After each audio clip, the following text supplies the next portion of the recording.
தமிழ்நாடை பொறுத்த வரைக்கும் இப்போ யாரையாவது போய் ஏதாவது சந்திக்கணும் அப்படின்னா இந்த மூஞ்ச மூடிக்கிட்டு போய் சந்திக்கிறதோ, என்ன இந்த மறைமுகமா உங்களுக்கு தெரியாம போய் சந்திக்கிறதோ அப்படியெல்லாம் நான் செய்ய மாட்டேன்.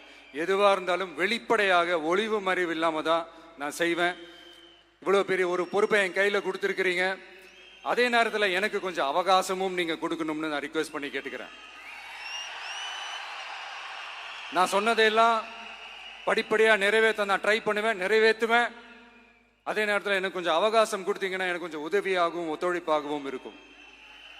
இது உங்களுடைய ஆட்சி. பெண்கள் பாதுகாப்பை ரொம்ப ஸ்ட்ரிக்டா வச்சிருப்பேன்.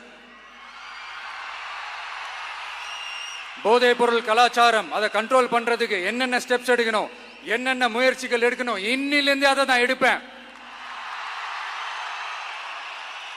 நம்ம பசங்களை அதுல இருந்து காப்பாற்ற வேண்டியது நம்ம அரசனுடைய பொறுப்பு.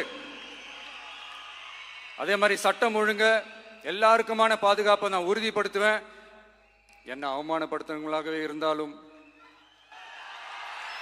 என்ன கஷ்டப்படுத்துறவங்களாகவே இருந்தாலும் அவங்களும் என் மக்கள் தானே.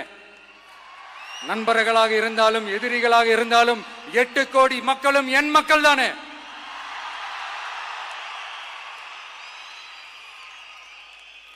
அது மாதிரி இந்த அடிப்படை விஷயங்கள், கல்வி, ரேஷன், மருத்துவம், குடிநீர், சாலை வசதி, பஸ் வசதி, இந்த மாதிரி விஷயங்கள்ல தான் என்னுடைய முழு முதல் கவனம் செலுத்தணும்னு எனக்கு தோணுது.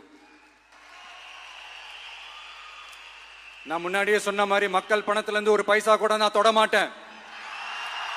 எனக்கு அது அவசியமும் இல்லை. அது உங்களுக்கு நல்லாவே தெரியும். இந்த விஜய் தப்பு பண்ண மாட்டான், தப்பு பண்ணவும் விட மாட்டான்.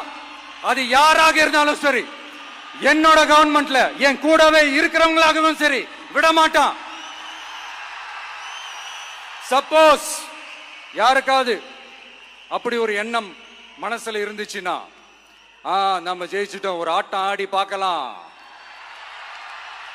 அப்படின்ற எண்ணம் யாருக்காவது இருந்துச்சுன்னா இப்பவே இந்த நிமிஷமே அதை எரேஸ் பண்ணிருங்க.